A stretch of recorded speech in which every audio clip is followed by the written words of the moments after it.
of my heart.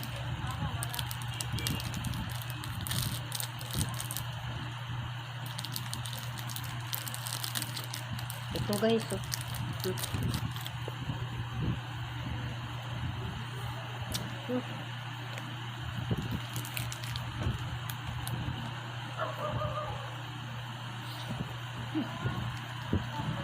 Chocolate pala to.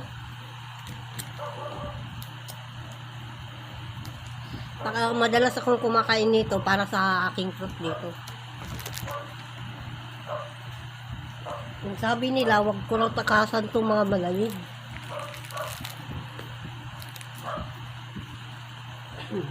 Kasi makakatulong daw to sa akin.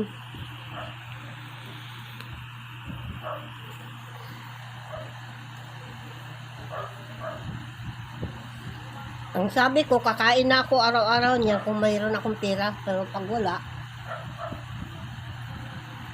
hindi ako kakain.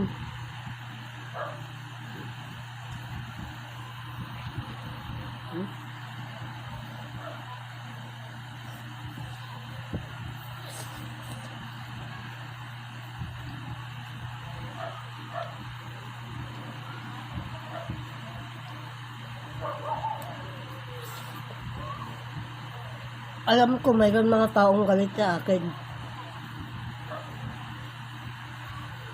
Huwag kayong magalit. Pag nagalit kayo sa akin, si Lord kayo nagagalit. Kay Lord kayo nagagalit. Yun ang totoo. Sige ka. Kahit kayo galit sa akin, hindi ako galit sa inyo. Sinusuway ko lang, sinasabi ko ng Diyos sa akin.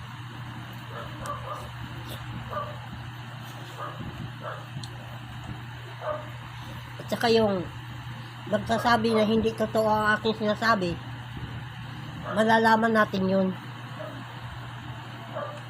Kasi buhay pa naman sila eh. Buhay pa sila.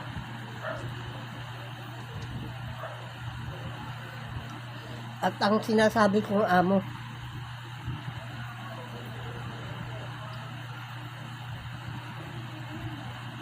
pero masarap yung ganun. Masarap. Yun ang hamon sa buhay. Diba?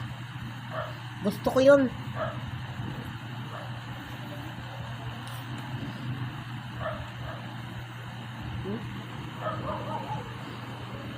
Para bang chocolate na malamig. Masarap kagatin. Nawala na pala yung ano ko yata eh. Ang mukha ko eh.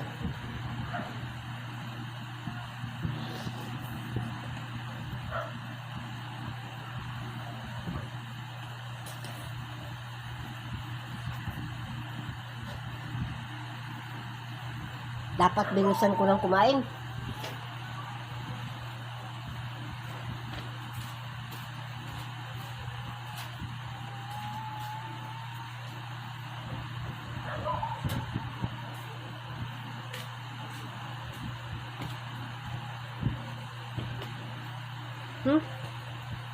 Katunaw na agad-agad.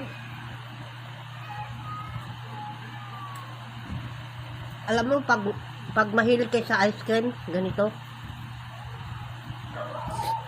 Tingnan mo. Natutunaw na agad-agad, oh.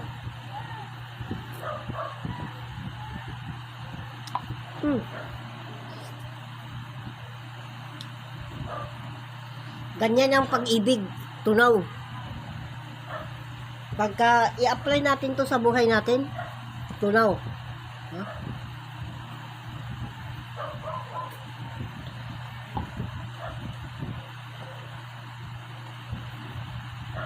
Parang ice cream na tsokolate.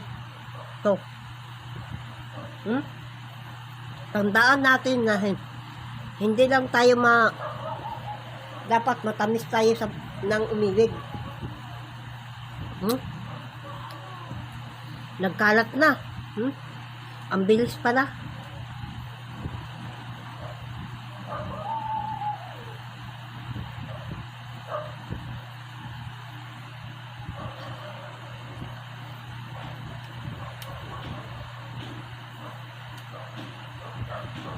Hmm? Tingnan mo, stick na lang natira, di ba? Hmm. Nagtalaglagan, ang bilis.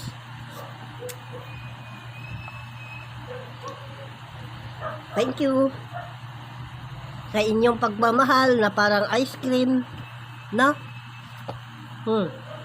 Pag natunaw sa bibig, wala